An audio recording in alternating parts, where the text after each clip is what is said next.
shelf was looking really empty and I needed a thing, a source of inspiration, and it couldn't just be any old thing, it had to be blender related. Then it struck me, I was gonna 3D print Suzanne. But there was a teeny tiny problem. I couldn't exactly print Suzanne in her full glorious 2-meter size, because my 3D printer is actually only 12 by 12 by 12 centimeters, a compact workhorse, and it's tiny. After tinkering with a few settings in it to make her Kira, I was all set to print her. But oh boy, was I in for a ride.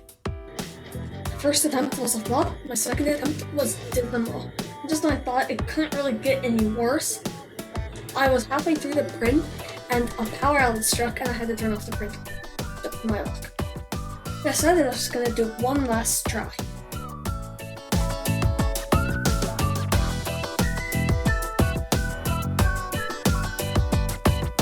I believe it, this time it actually worked. Yeah.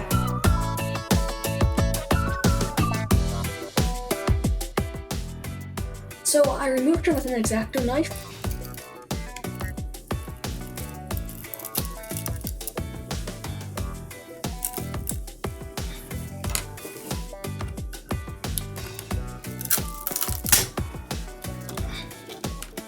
This took a few minutes with a screwdriver, just pulling off support by support and just throwing them away.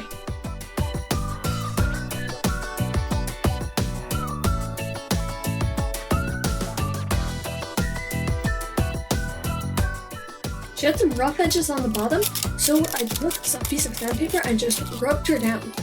Once I was done rubbing her down, I just gave her a coat of sandpaper all around, and it gave a really awesome edgeware effect, just like an edgeware effect that you could do in Blender.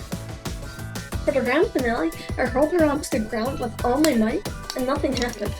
That's what I call tough. Does she provide heaps of inspiration? No. But it's pretty cool to have a Suzanne that obviously came right out of Blender. Another thing I learned is that Suzanne doesn't actually stand up the way she does in the Blender rigid body simulations, which means that there must be something kind of wrong. Anyway, thanks for watching and hope to see you next time. If you want, you can watch this next video and see something cool too.